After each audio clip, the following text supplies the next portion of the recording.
Yeah, they are. All in. Here's Tony. Off and running in the Qipco Irish Champion Stakes. Highland Reel straight into the lead, being followed by Free Eagle, and up the inside goes Golden Horn, the favourite, and Frankie Dettori moves him to the lead now from Highland Reel. Free Eagle sits in third.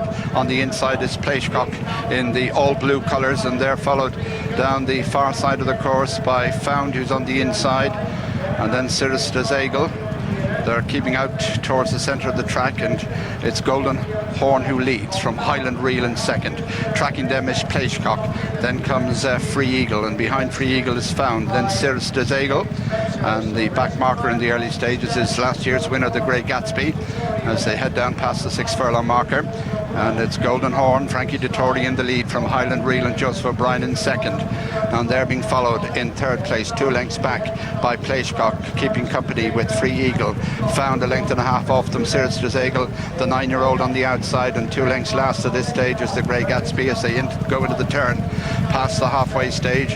And Golden Horn leads by about a neck to Highland Reel in second. Plaichcock shows third, just ahead of Free Eagle, and behind Free Eagle comes Found on the inside of Cirrus Eagle, and the Grey Gatsby the back marker, about 6 lengths covering the field as they come down towards the 3 furlong pole. And Golden Horn the favourite in the lead from Highland Reel in second. Free Eagle poised towards the outside, Plaichcock just behind them in the blue. Then Cirrus Eagle. Found is tucked in on the rail, and the Grey Gatsby brings up the rear as they make the swing for home. Over 2 furlongs to race. Golden Horn from Highland Reel. Here comes Free Eagle on the outside, and they're being followed by Found as they race inside the 2. Golden Horn taken on by Free Eagle on the near side. Here comes Found, then Highland Reel, and then Plaichcock as they race towards the final furlong. Free Eagle on the near side, Golden Horn on the rail, and they're being chased in third place by Found, and then Highland Reel, and they're all over the shop with Golden Horn in front from Free Eagle in second, and then Found on the inside as they race up towards the line. Golden Horn wandering all over the place, but he's won it by about a length. Found is second, Free Eagle is third, and in fourth place comes Plaichcock ahead of Highland Reel, the Grey Gatsby, and the old boy Cirrus Eagle is last of the 7. So plenty of drama in the closing stages involving Golden Horn and Free Eagle. Golden Horn is first past the post. He's won it under Frankie Dettori, but we'll await developments. In the middle. What a race. Well, there'll definitely be an inquiry. Go on. It's definitely be a chosen inquiry. What a race, Ted. Yeah, it was a great race. The winner was very good. Frankie led him, as Wayne said. He made a run on him, and for some reason he ducked halfway up. He looked like Free Eagle was going to come to take it off him. Here he is. Pat moves up on the outside, full of horse there, Wayne. Pat on the outside, the red cap. But when Frankie gets stuck into this fella, he finds plenty. And but for some reason he ducked out on top of Free Eagle about a furlong down. Yeah, I suppose when you pass the winning post on your right hand side is where you come out of the parade ring. Yeah. I know you can't see the parade ring or anything, but yeah, see there, he just ducked out now. It's not going to. There won't be any change because he's gone away and won a couple of lengths, and he's won well. And Free Eagle has dropped back to be third. It didn't do Free Eagle any good. Found got a good run through on the inside, but the winner was good. Here we are, the head on now. Further down what I thought, actually. Yeah, watch him there now. He's a long ways away from Free Eagle there. Is it after happening at this stage? No. It's going to happen now in a minute. He comes out to the stick. Watch him. Now Free Eagle comes in, and look at him. Look at him. He hit him a right dunt now. You know, now he threw him off balance, but he had him collared at the time. Yeah, the best horse has won, no doubt about it. Didn't do Free Eagle any good, and he's still wandering out this way. He's definitely looking at that stable yard or that gate where he came out. Yeah, I thought it was close to the winning post actually, but it was a good bit down, and he had a right look. Look at him. Frankie gives him a couple down the shoulder. They're the smacks that you're not supposed to give him, but you have to give him if you want to correct him. Well, if he didn't, he could have ended up anywhere. Exactly, so it was important. Exactly. And he went violently right. Yeah, he's definitely in his old head now. He ducked off to the right there. He's watching something. I know you'll hear afterwards that he ducked from a rabbit sitting in behind the hedge and all that old Blarney. But this fella definitely had a bit in his head. But he's some quality horse to do that and still go away. I was just going to say, it just shows you what he had left when he's able to do a thing like that. Yeah. Shamey Heffern's filly Found ran a cracking race. Came home well. So see the head on official again winning now. margin, a length and half a length. Possibly if Pat Smullen was second, he'd be going in and having a real good chat. Yeah, if Pat finished second, you could look at him. I'd say it'd be a different story. Now if he was in America, he'd be gone like a shot. I'd say he'd probably be back to last, I'd say. But yeah. But look, you'd have to see what happens. You would know what he. Be got worth watching from again from the home turn, because you think turning in that Pat Smullen was going to.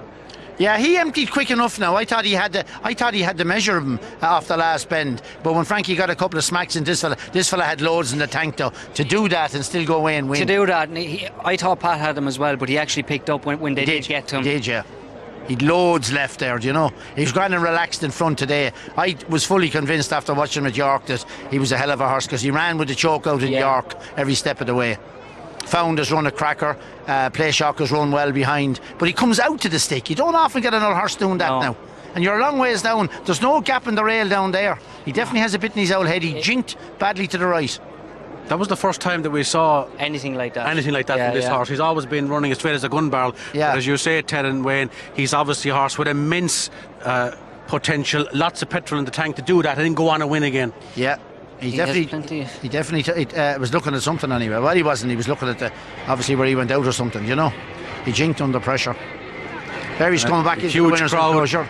Gathering around here now. They're literally 10 and 15 deep, and Frankie Dettori will milk this as well, Wayne. He's after winning this race for the 6th time, and it's great to see the Epsom Derby form, because after the filly Arabian Queen beat him at the Dante at Cork, there was lots of people questioning the 3-year-old colts, but in fairness to him, he's a proper horse, Wayne. He's a proper horse, and you know there's a 3-year-old filly behind him and a 4-year-old behind him as well, so you know, getting a great reception as well. He's a hell of a horse now. That's what he is. And a master trainer, John Gosden, as well. Getting a great reception. Was very, very well supported in the ring. There was a €10,000 bid just before the off at 5-4, but people appreciating a good horse. Great to see the Epsom Derby winner here at Leopardstown, the Irish Champion Stakes. And Frankie treats us. Yeah, he's a real old showman, Frankie. He's a brilliant jockey. If he would just sort of act normally, he'd be a hell of a fella altogether. He likes to play the monkey, doesn't he? He enjoys it. Yeah, he does, yeah. He enjoys it, and he gets the crowd going and things like that. So. He loves the bit of limelight and the camera and all the stuff that goes with it, you know. It's incredible when you think he lost the job with Godolphin and all of a sudden got the job with Sheikh Johan, and he's now landed on his feet with this horse. He's really back in the limelight, and he's gone straight in to meet the stewards, and John Gosden hopefully will. You see him chatting to Anthony Oppenheimer.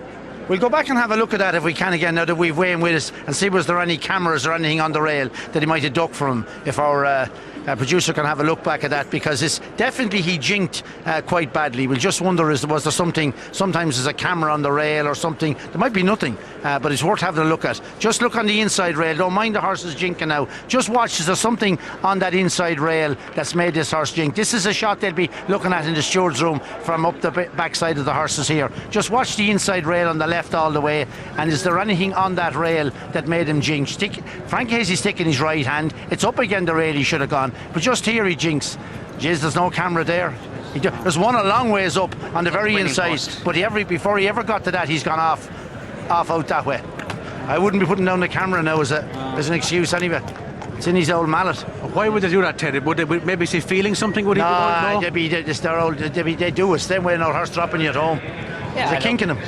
You know, they're full horses as well. You know, you wouldn't know, and he's probably he's not empty either. You know what I mean? He plenty left under there. Let's go on now. You can't, but there will be a stewards inquiry. But before you go away, I'm sure if we may, for the viewers at home, we're looking obviously at the winner. If you've just joined us, Golden Horn has won. There is a stewards inquiry. We don't think there'll be any change, but we'll wait for the official result. You're right, Legatissimo, the favourite in the Coolmore Fast and Rock. Tell me about this wonderful filly, but she's class. Yeah, she's done nothing wrong all year. She's a high class filly, so you know, I think she'll run well.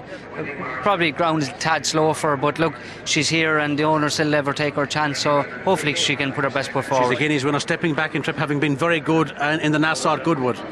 Yeah, it's something that I didn't think it was a problem, so we'll have to see what happens. I wish you luck, Wayne. You go and weigh out for the next to the Group 1s, but we're staying with Golden Horn, staying with John Gosden. You've got John Gosden, Robert Hall. I certainly have, John. The steward's inquiry continues, but what a horse is what I can say right away. He must be pretty special.